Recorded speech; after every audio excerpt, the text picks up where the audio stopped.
Thousands of years before Europeans arrived, the Americas were home to millions of Native Americans, often called Red Indians in historical accounts.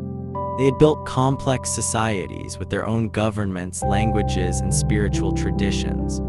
Tribes like the Cherokee, Choctaw, Creek, Seminole, and Chickasaw had thriving agricultural communities in the fertile lands of the Southeast.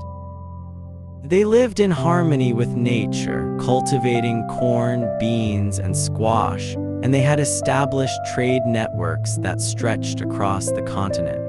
The arrival of European settlers in the DH century marked the beginning of a long and painful conflict. The British and French colonists sought land, resources, and power. They often formed alliances with some tribes against others, creating divisions that would have lasting consequences. By the time the United States became an independent nation, the pressure on Native American lands was intensifying. In the early the Cherokee Nation had made remarkable progress in adopting settler culture. They had a written constitution, a government modeled on the U.S. system, and even a newspaper, the Cherokee Phoenix, published in their own language.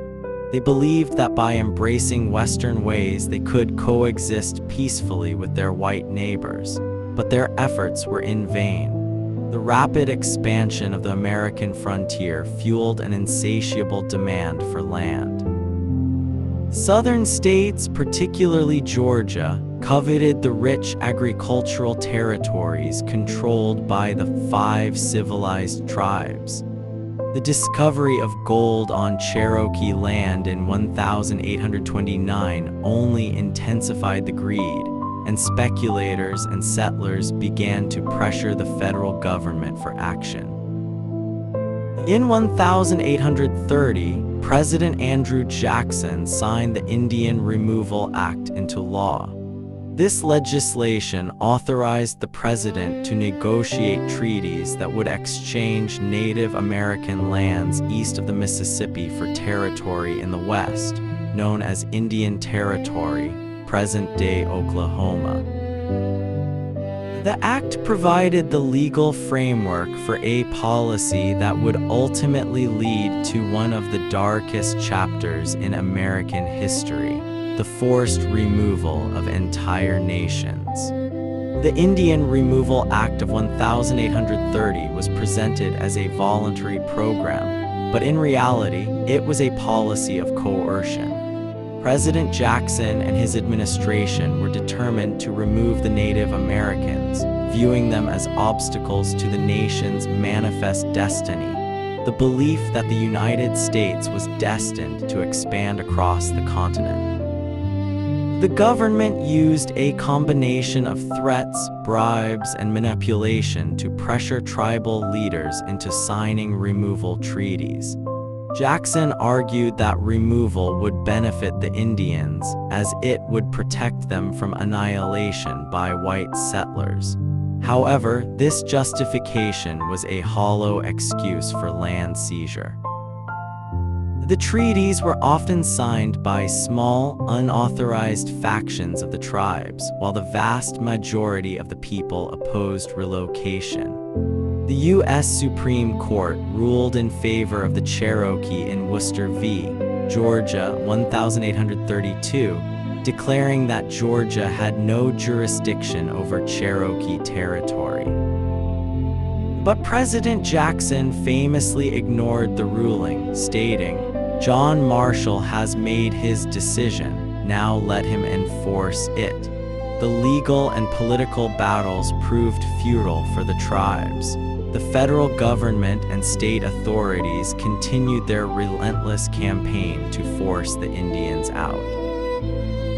Meanwhile, white settlers and land speculators moved onto native lands illegally, often with the tacit approval of local officials. The stage was set for a violent and traumatic confrontation. The Cherokee were not alone in their resistance. The Seminole tribe in Florida fought a brutal war against removal from 1835 to 1842, known as the Second Seminole War. In 1832, a band of Sauk warriors under Chief Black Hawk also resisted relocation, leading to the Black Hawk War.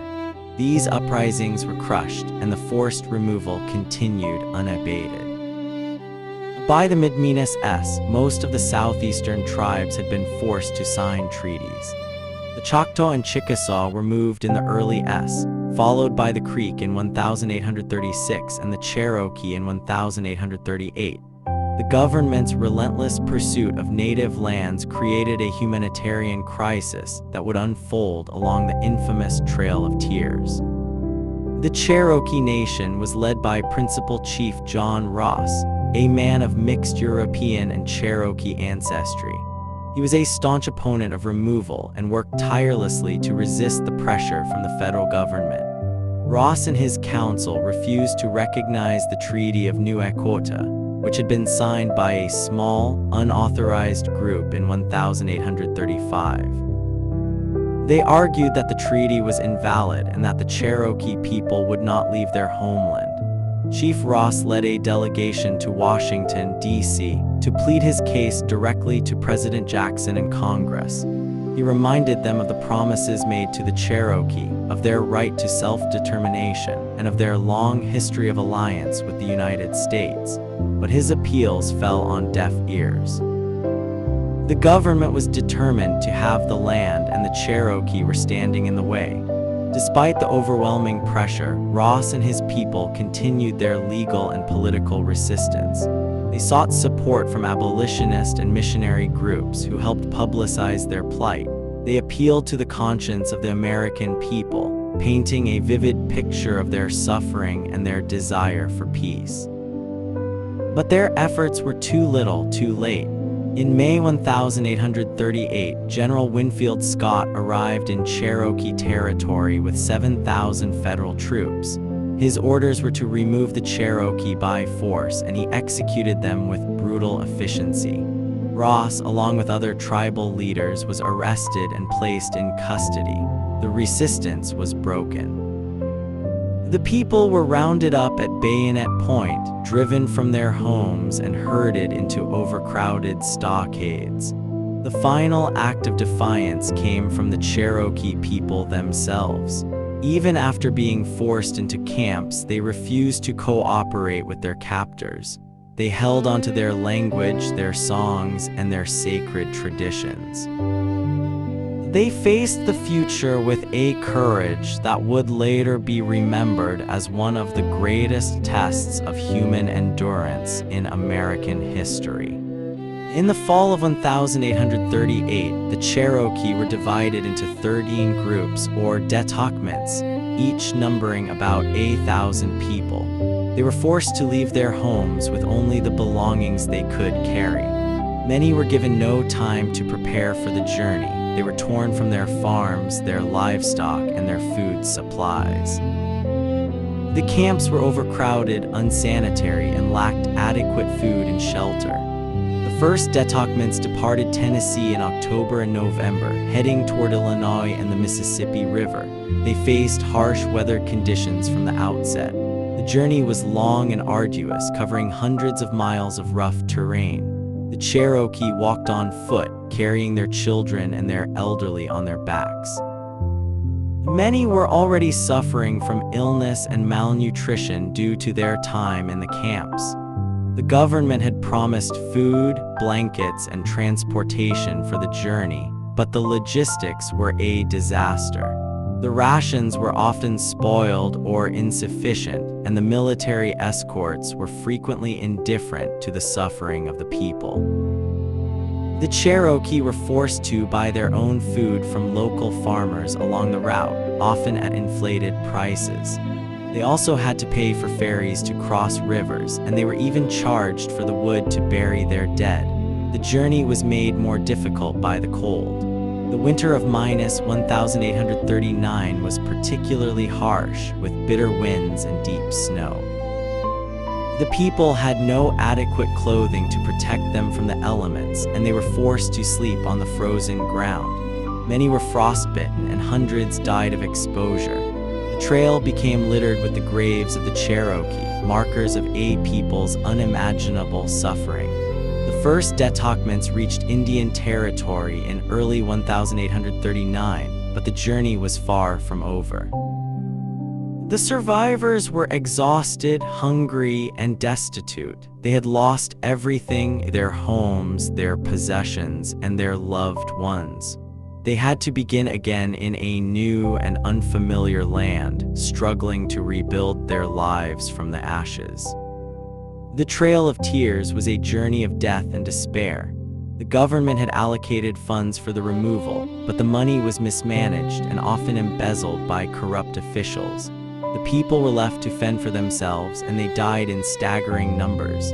Estimates suggest that over 4,000 Cherokee perished during the march, out of the approximately 16,000 who were forced to leave their homes.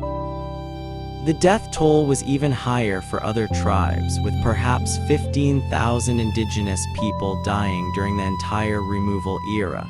The primary causes of death were starvation, disease, and exposure. The lack of food led to widespread malnutrition, which made the people vulnerable to illness. Cholera, dysentery, and typhoid swept through the detachments, killing hundreds.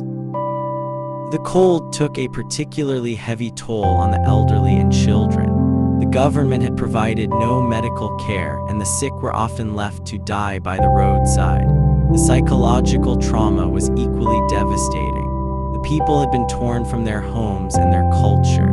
They had witnessed the death of their family members, and they were forced to bury their dead in shallow graves along the trail. The march was a constant reminder of their loss, and many were left with deep emotional scars that would persist for generations. The physical conditions were brutal. The detachments walked for an average of 10 to 15 miles a day, often through rough terrain and in severe weather. They were forced to cross the frozen Ohio River on foot, and many drowned in the icy waters. The trail was littered with the bodies of the dead, and the stench of death lingered in the air. The suffering of the Cherokee was not unique. The Choctaw, Creek, Chickasaw, and Seminole all experienced similar horrors. The Trail of Tears has become a symbol of the systematic destruction of Native American culture and the brutality of American expansion. It is a reminder of the cost of greed and the importance of compassion. By the spring of 1839, the last of the detachments had reached Indian Territory. The survivors had endured a journey of over 1,000 miles, often on foot, and they had lost their homes, their possessions, and their loved ones. They found themselves in a land that was foreign to them, with a climate and geography that were vastly different from their ancestral homeland. The promises of a new life were hollow, and the challenges of rebuilding were immense. The Cherokee, like the other tribes, had to start from scratch. They built new homes, planted new crops, and established new governments. They struggled to maintain their cultural identity in the face of overwhelming pressure to assimilate. The trauma of the removal left deep scars, but the Cherokee people demonstrated a remarkable resilience, and their nation survived. The Trail of Tears is not just a story of the past. It is a story of human suffering, resilience, and survival. It is a story of a people who refuse to be forgotten. It is a story that must be told and retold, so that we never repeat the mistakes of history. The path was designated a National Historic Trail in 1987, serving as a permanent reminder of this dark chapter. The story of the Trail of Tears is a painful reminder of the cost of progress. It shows us that the expansion of one culture often comes at the expense of another. It teaches us that progress must not come at the expense of others. It warns us of the dangers of greed and the importance of compassion. The Trail of Tears is a reminder that we must never forget the suffering of those who came before us. We must learn from the past so that we can build a better future. And we must always remember that every life is precious and every culture is worth preserving.